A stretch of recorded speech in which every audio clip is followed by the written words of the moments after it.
sejam muito bem-vindos a mais uma aula de análise de petição.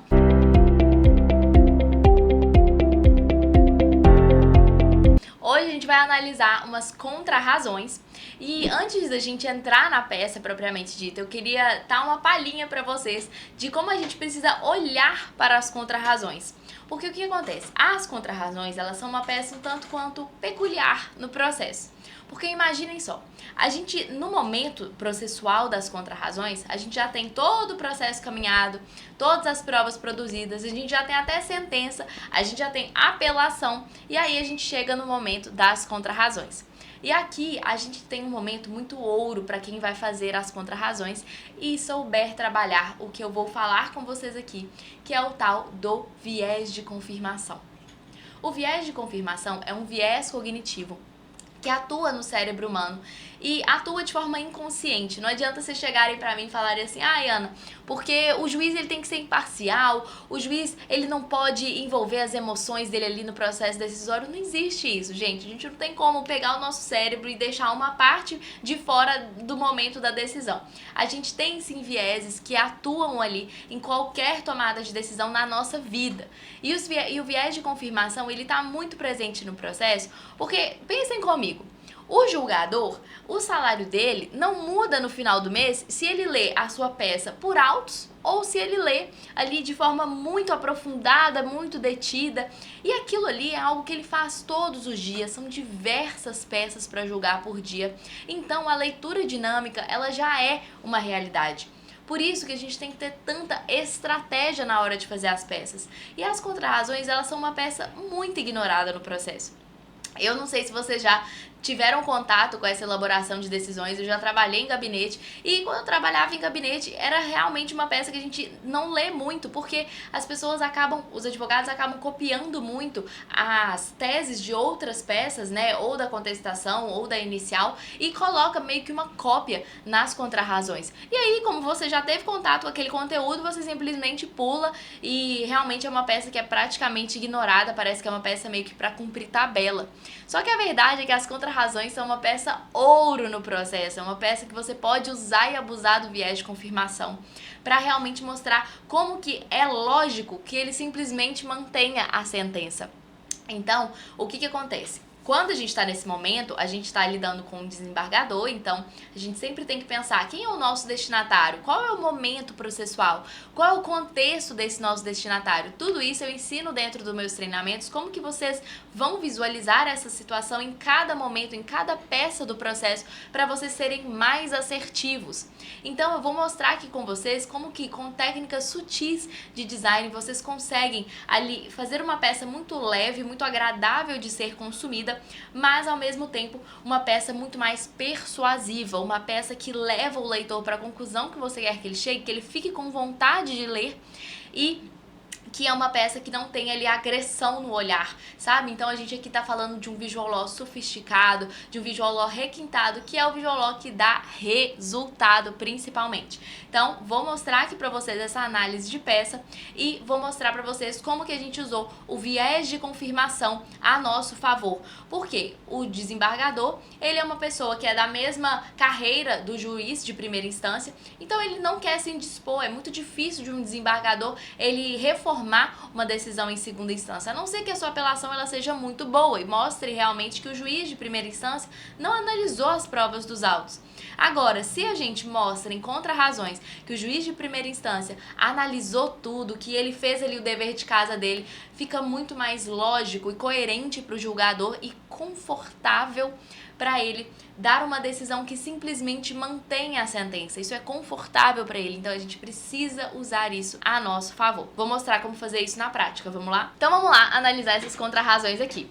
Para começar, na primeira página, a gente já tem algo que é importantíssimo, que é a inserção de um quadro resumo, falando o que é realmente importante aqui de ser analisado nessas contrarrazões, o que é importante de ser observado nesse momento processual. União estável corretamente reconhecida de 2016 a 2021, ou seja, a gente já está mostrando aqui, valorizando o viés de confirmação. A gente falou que a união, onde que a união estável foi corretamente reconhecida? Foi na sentença, então a gente está falando isso, ó. União estável corretamente reconhecida de 2016 a 2021 com base nas provas robustas e depoimentos das testemunhas. Ou seja, a gente está falando que o julgador de primeira instância, que ele analisou as provas. Inexistência de comprovação de união estável antes de 2016, conforme o que? Reconhecido na sentença.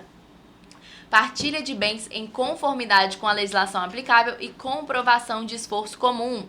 Sentença realizou detida análise das provas, devendo ser integralmente mantida, que é o objetivo aqui com as nossas contrarrazões. E aí, olha só, essa peça, ela tem uma borda que transmite personalidade, sofisticação. Ela tem esse quadro resumo de forma assim bem leve e sofisticada. A gente tem o título de uma forma diferenciada, com personalidade, mas ao mesmo tempo com leveza. Os títulos com uma linha de baixo para poder dar essa quebra na monotonia textual e essa melhor demarcação dos títulos. Então, quando a gente coloca dessa forma, a gente demarca melhor e marca melhor os tópicos também. A gente quebra mais em tópicos, o que torna a leitura também mais leve. Ó, inclusive hoje no meu Insta eu postei um vídeo exatamente sobre isso, que a boa formatação é a formatação invisível, é a formatação que quem tá lendo não sente que aquilo ali está bem formatado, mas você que tem conhecimento de formatação, você sabe que tem muita técnica ali por trás.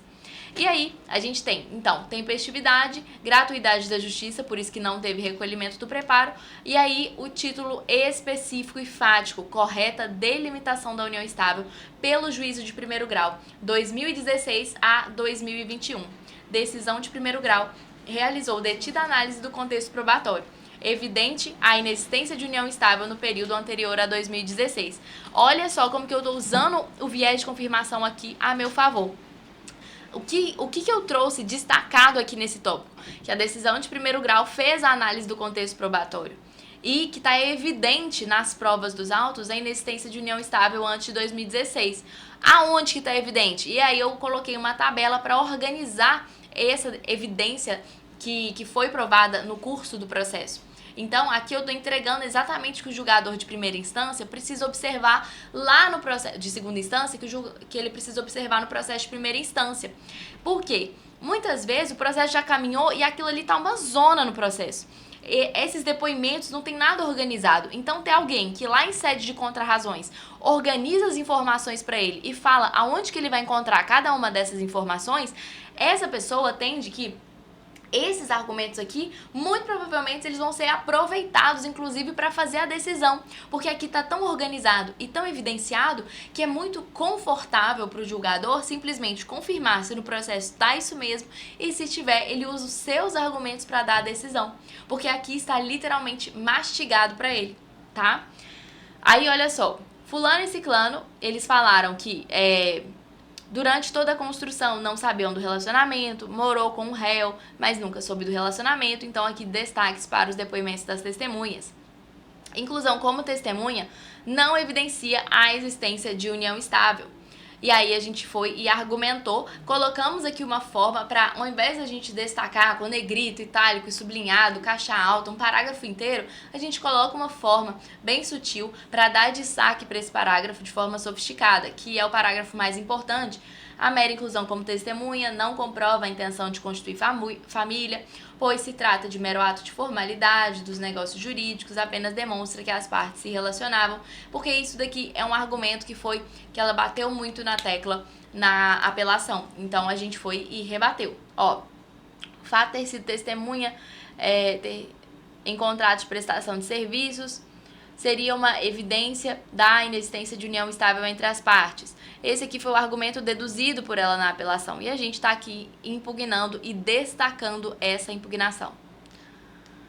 Ó, o artigo 228 afirma que os cônjuges não podem ser admitidos como testemunha. Então, olha, essa alegação, inclusive, o artigo fala que eles não podem ser testemunhas. Então, isso daí é incabível para falar que existia união estável antes daquele período. Cartões de anotações médicas no primeiro ano de vida são de Bocaiúva. Aqui, então, a gente está falando, ó, viagem da recorrente para a cidade do réu no período do nascimento da filha, posterior retorno à cidade de origem. Aqui, a gente está mostrando que a comprovação, que os documentos juntados comprovam que a união estável não foi antes do período mencionado. Aqui a gente está falando verdades, né? Então, ó, a recorrente chegou surpresa em Pouso Alegre em decorrência de briga com a família materna, que isso daqui a gente precisava destacar também. Então, notem que os destaques aqui nas frases, eles são em destaques em frases fáticas, em frases importantes. E aqui eu não sou muito a pessoa de usar ícones em peças, mas aqui a gente queria chamar a atenção para as contradições e para as questões dúbias da peça, colocando esses ícones de forma sutil e sofisticada, sem exagero, que foi o que foi feito aqui. Olha só, eis aqui outra evidência. Que casal com o mínimo de interesse comum de convivência marital, receberia sua primeira filha sem enxoval, sem registros afetivos. Então, o que a gente quis mostrar aqui? Que essa filha, ela não foi planejada, que eles não tinham uma união estável, eles não estavam planejando. Que essa filha foi uma surpresa, eles não tinham nem enxoval, não tinha registro, não tinha nada, foi algo muito às pressas, foi tudo muito de surpresa realmente. E aqui a gente colocou um símbolo de alerta justamente para ligar esse alerta na mente do julgador, de olha, o fato deles terem tido uma filha não evidencia que eles tinham uma união estável nesse período. E aí aqui, ó, comprovação de residência corporativa em Pouso Alegre, prova testemunhal, alega que, ou destaque, no dia a dia eram só os dois, ao mesmo tempo em que ressalva a presença de um mestre de obras e pessoas da empresa que iam e coabitavam quando ela não estava. Então, essa é a questão dúbia na fala dela, no depoimento dela. Ela fala que eram só os dois, mas do nada também ela fala que tinha a presença de um mestre de obras e pessoas da empresa. A alegação aqui é de que ele morava com o pessoal da empresa, tá? E aí aqui a gente coloca uma interrogação para mostrar uma contradição na fala dela. E aí aqui a gente continua falando, ó, testemunha Mateus, que morou com o recorrido, casa dividida em comum pelos 3 engenheiros, não havia possibilidade de morar uma mulher, então destaque específico para as frases mais importantes. No período que moraram juntos, o recorrido havia recebido algumas meninas na condição de namorada, nunca recebeu a mãe da filha. Então tudo isso está comprovado no depoimento da testemunha. Inexistência de convivência pública. Ó, numa instrução tão sortida de imagens, é questionável não haver uma foto sequer em ambientes internos com a primeira filha de um casal que supostamente viviam em união estável. Mais um ponto de dúvida, de questionamento. Ali, ó, família do recorrido fazia justificada a presença da recorrente em alguns eventos de família. Então, por que ela estava pontualmente em alguns eventos de família? Porque a família fazia questão de conviver com a neta. Testemunhas correspondiam às pessoas que conviviam com o recorrido no período em questão. Então, também é um rebate de uma alegação feita na inicial. Então, aqui a gente vê que tem muita dialeticidade. Tudo que está na apelação foi especificamente impugnado nas contrarrazões e não simplesmente uma retomada de outras peças no processo. Aqui a gente tem uma impugnação específica, a gente fala o que a apelante alega e o que é a verdade. Ó. O recorrido buscou apresentar testemunhas que conviviam com ele no período. Seria incoerente que os profissionais que executaram a obra a reconhecessem como companheira. Em nenhuma fase da construção a viram por lá. Ó. A recorrente, por sua vez, não teve testemunhas ouvidas, pois apresentou sua prima, madrinha de suas filhas, que foi contraditada, ainda que não ouvida na qualidade de testemunha, apresentou erros primários em suas declarações, e aqui a gente deu um destaque especial para esse parágrafo. Evidente intenção de ludibriar o recorrido para a obtenção da união estável, correta partilha de bens na sentença, ou seja, a gente está falando que a sentença foi perfeita, não precisa mudar a excelência, é só manter. E isso é excelente para contrarrazões, é literalmente mostrar como que as provas corroboram tudo aquilo que foi alegado, como que dialeticamente você está mostrando, você está ajudando o julgador neste momento do processo. Aqui um pedido super objetivo, a gente tem uma peça de 8 páginas com diversos pontos impugnados de forma muito objetiva, com sofisticação na formatação. Transmite uma imagem agradável de uma pessoa que sabe o que está fazendo na peça, de um advogado de excelência. Então, é tudo isso que você precisa buscar na hora de elaborar as suas peças. Transmitir essa imagem de um advogado que sabe o que está fazendo, que tem domínio técnico, tanto do conhecimento quanto de expressão dessas informações, que é o que você consegue perceber aqui, tanto pelo uso de títulos específicos, títulos persuasivos, a ordem das informações persuasiva, o uso de destaques e ícones, tudo visando o convencimento do leitor. E agora eu vou te mostrar aonde você pode encontrar exatamente todas essas técnicas para você aplicar na sua prática.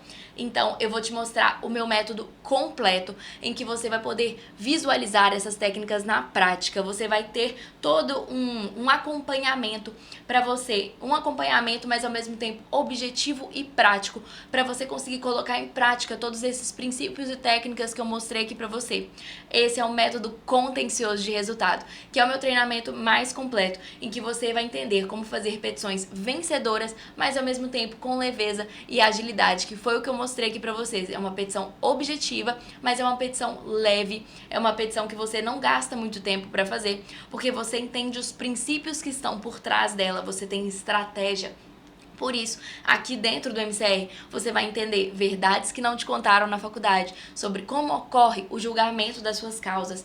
Você vai entender como funciona a mente do julgador, como ocorre a tomada de decisão no cérebro humano. Então, aqui tem neurociência aplicada ao direito.